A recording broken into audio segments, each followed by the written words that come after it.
앞서 예고한 대로 롯데 사태 좀 더 분석해 보겠습니다. 경제 전문가 김방희 생활경제연구소장 초대했습니다.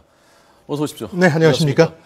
우선 소장님은 어제 오늘 이 사태 보면서 어떤 생각을 하셨습니까? 글쎄요, 우리 한 일가가 재벌 전체를 지배하는 것이 얼마나 후진적 지배구조인가 하는 걸 느끼게 됐습니다. 사실 막장 드라마처럼 좋은 모습은 아니었잖아요. 예. 조선시대 왜 독살설이 끊이지 않던 왕과 조선 왕조의 어떤 승계사와도 닮아 있고요. 그런 점에서 보면 썩 기분 좋은 1박 2일은 아니었습니다. 네. 기분 좋은 소식은 아니죠. 그렇죠. 동서고금에 또 그렇지만 권력과 돈이 있는 곳에는 늘 이런 분쟁이 있는 건 또 늘 있었던 일 아니겠습니까? 그렇습니다. 국민들이 깜짝 놀라기도 했지만 또 흥미롭다는 반응도 많았습니다. 돈이라는 게 결국 형제보다 강한 것인가. 왜냐하면 다른 경우와 달리 이번에는 같은 배에서 나온 형제지간에 벌어진 형제의 난이기 때문에 더욱더 흥미로운 요소들은 많았던 것 같습니다. 네. 그래서 조금 시간이 지나고 나니까 주목을 받는 것이 어제는 이 형제 얘기가 나왔었다가 그렇습니다. 네. 그다음에 이제 알고 보니까 누나가 있었고 네. 누나가 또 변수가 될 수 있지 않느냐 하는 거거든요. 그런 얘기들이 나오고 있죠. 오늘 신영자 이사장이요. 네. 어떤 정도의 역할을 할 수가 있을까요? 신영자 이사장은 장녀입니다. 네. 그리고 첫 번째 사별한 한국인 아내와의 사이에서 낳은 장녀죠. 예. 그러니까 신격호 예전 총괄회장, 지금은 명예회장으로 불립니다만 명예회장이 아주 좀 애틋하게 생각하는 분이 확실하죠. 그렇겠군요. 롯데그룹 계열사, 특히 롯데백화점과 롯데호텔에서 아주 공을 혁혁하게 세운 분입니다. 그러니까 이분이 말하자면 이 드라마의 또 다른 주연이다 하는 얘기들이 지금 나오고 있는 거죠. 네. 그런데 롯데 경영에 꽤 보니까 깊숙하게 과거에는 개입을 했었던데 그렇습니다. 왜 지금은 이 손을 물러나 있는 거죠? 바로 이 점이 사실은 이분이 차남이 아니라 장남인 신동주 전 일본 롯데 부회장을 도운 이유이자 배경일 겁니다. 그렇군요. 원래는 롯데백화점 설립서부터 성장에 큰 역할을 했고요. 이런 과정에서 2014년에 차남인 신동빈 롯데그룹 회장으로 후계 구도가 통합 경영 쪽으로 가게 되면서 네. 이 신영자 장녀, 물론 배는 다릅니다만은 장녀의 역할이 사실상 없어졌다. 그룹 내에서도 소외됐다 이런 얘기가 나오거든요. 그래서 지금 가지고 있는 직함은 롯데복지재단 이사장입니다. 예. 조금 떨어져 있죠, 직접적으로는. 그러다 보니까 아무래도 계속 상황이 이렇게 되다 보면 내목 챙기기가 불가능한 것이 아닌가 하는 불만도 내심 가졌을 수 있고 네. 이게 또 이번 사태의 배경이 된 듯합니다. 예. 아마 감정적으로 좀 불편했을 가능성이 있는 것 같고 네네.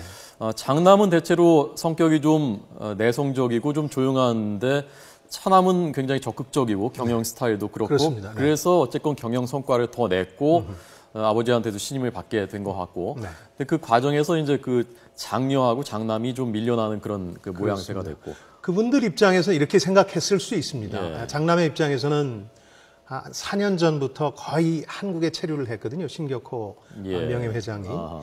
그러니까 사실 정신이 아주 온전치는 못한 아버지를 동원해서 한국 롯데의 성장세 그 공을 좀 과장해서 모든 걸 독식하려는 의도가 있는 것이 아니냐 하는 그 생각을 했을 수 있습니다. 그리고 아까 말씀드린 그 신영자 씨 장녀의 입장에서도 이 차남의 통합 승계는 좀 문제가 있는 거 아니냐 이런 생각을 했을 수 있고 이러다가 내 역할도 완전히 사라지는 것은 아닌가, 내 몫은 챙겨야 되는 것이 아닌가 하는 계산을 했을 수도 있습니다. 예. 흥미로운 건 이 지분 구조인데요. 예. 예를 들어서 2013년 중반경까지는 두 형제가 분할 승계가 아주 분명했습니다. 2010년에는 지금 통합 승계를 하게 된 차남이 스스로 인정했을 정도로 일본과 한국을 나눠서 분할 승계한다는 게 분명했는데 2013년 중반기경 아버지의 총기가 좀 사라지던 무렵에 네. 이제 싸움이 시작됩니다.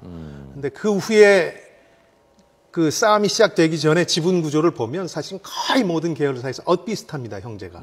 그런데 신영자 씨도 지금 이제 표에 두 회사의 예가 나옵니다. 롯데쇼핑과 롯데제과의 예가 나옵니다만 보시면 지분이 작습니다. 작긴 한데 네. 묘하게 조금씩 다 갖고 있습니다. 캐스팅 보트가 될 수 있는. 캐스팅 보트가 될 수 있다는 얘기죠. 그래서 사실 조금 냉정을 되찾은 후에 신영자 씨의 역할, 앞으로의 행보에 대해서 주목해봐야 된다 이런 얘기들도 지금 나오고 있는 거죠. 네. 어쨌건 그 장남하고 같이 아버지를 모시고 도쿄로 가는데 동행했다는 것은 사실상 장남 편을 들고 있는 것이 아니냐라는 생각이 상식적으로 하면 그렇게 생각할 수밖에 없거든요. 완전히 이제 장남 신동주 전 부회장 쪽으로 돌아섰다. 네. 이렇게 표현해도 될 것 같습니다. 예. 네. 그래서 만약에 이것이 앞으로 본격적인 지분 싸움으로 가게 된다면 그래서 지배 구조를 이제 다시 복귀를 해보게 되는데 그래서 주목을 받고 있는 것이 광윤사라고 하는 네. 저도 물론 처음 들었고요. 저는 경제를 잘 모르니까 더 혹시 소장님이 들어보신 회사입니까? 롯데그룹과 관련해서 이 광윤사 얘기는 좀 나왔습니다. 그렇군요. 이렇게 표현합니다. 경제 쪽에서는 롯데의 에버랜드다. 무슨 얘기냐면은 삼성의 에버랜드가 설립 초기에 그렇게 의미 있는 회사는 아니었는데 어떤 의미를 가졌냐면은 삼성 각 계열사의 지주 회사 격이었습니다. 네. 광윤사가 그렇습니다. 두 곳이 지주 회사가 롯데에 있는데 한국은 이제 롯데 호텔이고 호텔 롯데고요. 일본은 이번에 이제 문제가 됐던 회사, 일본 롯데 홀딩스라는 회사입니다. 이 두 회사의 일종의 또 모회사입니다. 이 광윤사라는. 예. 회사의 사업 자체는 큰 의미는 없습니다. 포장재를 생산하는 중소기업으로 알려져 있는데요. 이 지분을 누가 갖고 있느냐가 아직 공개가 안 됐습니다. 설이 많습니다.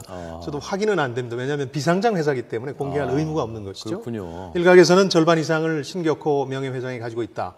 그래서 앞으로의 전쟁의 향배를 알 수 없다 이런 얘기를 하는 분들도 계신데 네. 또 어떤 분들은 아니다 이제 형제들한테 물려줘서 형제가 29%를 가지고 있고 이번 사태를 계기로 해서 네. 그동안 매집을 해온 차남이 14%의 우리사주 지분을 더 가지게 된다 이런 얘기들도 하고 있는데 아주 공식적으로 확인된 건 없어서 저도 자신 있게 말씀드릴 수는 없겠습니다. 네.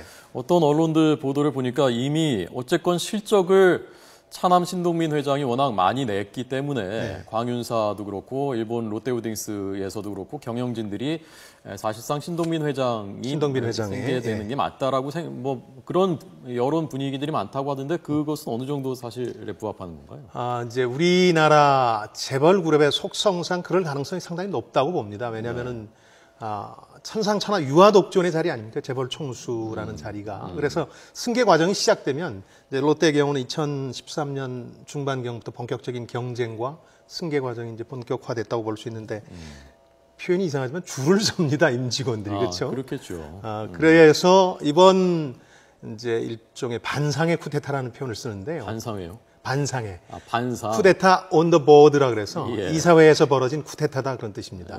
이 반상회 쿠데타에서 쿠데타가 벌어졌고 제압당하는 이 과정에서 그 사실 많은 정보가 실질적인 회장 체제인 신동빈 차남에게 간 게 아니겠느냐 하는 얘기들도 지금 나오고 있습니다. 그래서 뭐 실질적인 오너 역할을 하고 있다고 봐도 무방합니다. 다만 아까 말씀드렸던 이제 신영자 씨의 행보 그리고 또 아주 총기를 잃은 상태로 알려진 신격호 명예회장의 결심, 그다음 광윤사의 지분 변동 이런 것들이 앞으로 남은 변수라고 할 수 있겠죠. 네. 그래서 지금 그 소장이 말씀하신 이른바 반상의 쿠데타 하루 만에 뒤집어진 그 쿠데타에서 어쨌건 신격호 회장이 가서 그 본인이 다 해임, 너도 해임, 너도 해임 이렇게 지시를 했다는 것 아닙니까? 그렇습니다. 그런데 그것이 이제 법적으로 효력이 없다고 해서 그 다음날 다시 뒤집은 것인데 그러면 어떻게 되어 있습니까? 실제 법에 구두로 회장이 너 해임 그러면 그게 법적으로 무효입니까? 상당히 논란이 될 수 있습니다. 이 부분이 법적 분란거리가 될 수도 있습니다. 물론 신동주 부회장이라든가 신격호 회장이 문제를 삼자고 한다면요. 왜냐하면 회사법상으로는 이렇게 되어 있습니다. 일주일 전에 이제 이사감사한테 이사회를 연다 통지를 하게 되어 있습니다. 그런데 단서 조항에 보면 이사감사 전원이 동의할 때는 소집 절차가 없어도 된다. 그냥 언제나 열 수 있다 그런 뜻입니다. 그런데 그 사실은 우리나라 관행상 그러다 보니까 그냥 뭐 일주일 전에 통보하는 절차 없이 그냥 막 열고 있거든요. 그 신격호 명예회장의 경우도 일본 롯데홀딩스의 대표였습니다. 차남과 함께. 그러니까 그게 법적으로 문제가 있다고 말할 수도 없습니다. 물론 이제 차남 입장에서는 문제가 있다 이렇게 주장을 하면서 뒤집었지만요. 이 부분은 그래서 이사 과반이 출석하고 출석 이사 과반이 결의를 하면 이사회 결정이 이루어지는 것이기 때문에 추후에 논란이 될 수 있습니다. 다만 신동주 전 부회장이라든가 신격호 명예회장이 이걸 법적으로 문제 삼을지는 모르겠습니다.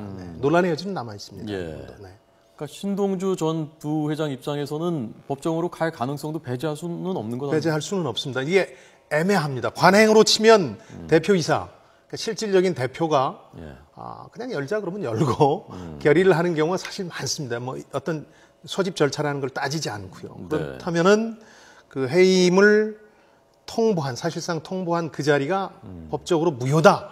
이런 주장에 반해서 아니다, 유효하다라는 주장도 펼 수가 있습니다. 예. 이 부분도 쟁점이 될 수 있습니다. 예. 네. 소장님은 그래서 어떻게 보십니까? 이것이 앞으로 네.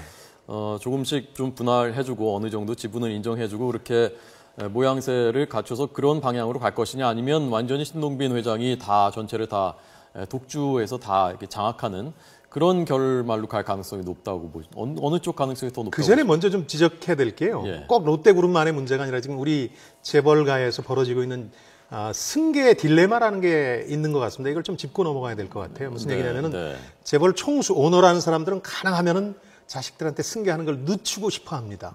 그래야 긴장도 하고 아버지한테 잘하고 또 형제 간의 경쟁 관계도 이제 활성화될 수 있는 거 아니겠습니까? 예, 예. 그런데 어느 시점을 놓쳐버리게 되면 삼성의 경우처럼 와병하거나 롯데의 경우처럼 정신이 온전치 못한 상황이 벌어질 수 있거든요. 그러니까 그전에는 승계 구도를 확고히 해야 되는데 가능하면 늦추고자 하는 오너의 의지는 또 있단 말이죠. 그러다 보니까 이런 문제가 꼭 이번뿐만 아니라 이제 많은 재벌가에서 벌어지고 있는 것 같고요. 근데 이제 국민들 입장에서 보면 이런 막장 들어가면 결코 이제 보기 좋은 것은 아니기 때문에 네. 조기에 승계 구도를 확정하는 게 좋겠다. 그렇게 해서 국민들한테 납득시키고 또 후보자로 선택되는 사람은 능력을 보여주는데 전념하는 좀 그런 안정적인 승계 구도로 가야 되겠다. 예. 그리고 롯데의 경우 아까 이제 전망을 해달라고 하셨는데 저는 개인적으로 승자 독식, 즉 차남인 신동빈 롯데그룹 회장이 승자 독식하는 구조로 가는 것이 많은 분란을 일으킬 수 있는 거라고 생각이 됩니다. 신영자 씨 문제뿐만 아니라 아까 광윤사 지분 문제도 남아있고 법적 분란의 소지도 있고 그래서요. 네. 그래서 이제 이런 표현을 쓰고 싶은데요. 예전에는 장자 불균형 승계라 그랬습니다. 큰아들이 많이 받고 나머지가 이제 나눠 갖는 구조였는데 지금 그 정도는 아니더라도 네. 승자 불균형 승계 정도로 승자가 많이 가지되 예. 나머지도 골고루 나눠주는, 그래서 계열 분리를 하는 것이 예. 이제 안정적인 승계에 중요하다는 생각이 듭니다. 네. 이렇게 하는 게 좋겠다. 아니 개인적인 재계에서도 바람도 좀 포함되어 있는 거죠. 그런 얘기들 많이 하죠. 이제 예. 이런 일 때문에 반재벌 정서가 많이 이제 고조된다, 국민들 사이에서. 예. 그걸 방지하기 위해서라도 예. 좀 이제 안정적인 승계 구도로 가는 게 좋지 않겠냐, 이런 얘기를 하고 예. 있는 것이죠. 사실은 제일 큰 변수 중에 하나가 지금 그 신격호 명예회장이 어느 정도로 그 합리적인 판단을 내릴 수 있는 상태인가, 그 부분을 아마 궁금해하실 텐데 이건 뭐 내밀한 부분이기 때문에 정확히는 우리가 알 수 없습니다만 어떤 얘기들이 나오고 있습니까? 그러니까 2013년 말에 예. 두 형제의 경영권 승계 작업이 외부적으로 충돌하는 모양새로 나타납니다. 정확히는 2013년 8월이라고 하는 게 맞겠습니다. 한국의 롯데제과 지분을 일본의 신동주 부회장이 매집한다는 사실이 알려졌고 뒤이어서 이제 차남도 격차를 벌리기 위해서 더 매집을 했습니다. 이때부터 사실은 외부적으로는 그런 형제 간의 이제 분쟁이 공론화되는 걸 보니까 이제 아버지인 그 결정권을 지닌 신격호 그 당시에는 총괄 회장이 총기가 그렇게 분명한 것은 아니다, 이런 얘기들이 흘러나왔습니다. 네, 네. 뭐 실제로 그런 에피소드 같은 것들도 많이 나오고요. 그런 점에서 보자면 지금 모양새가 더 나쁜 것은 뭐냐면 정신이 완전히 온전치는 못한 아버지를 다 동원해서 예. 승계 과정을 뒤집어 엎으려는 그런 모양새이기 때문에 더 이제 사실은 국민들이 받아들이기에도 예. 좋은 모양새는 아니라는 거죠. 예, 알겠습니다. 기업은 기업인들의 것이지만 또 국민들과 함께 해가는 것이기 때문에 국민들을 안심시켜 줄 수 있는 그런 그 결정들이 빨리 내려졌으면 좋겠습니다. 김방희 소장님 고맙습니다. 잘 네, 들었습니다. 안녕히 계십시오.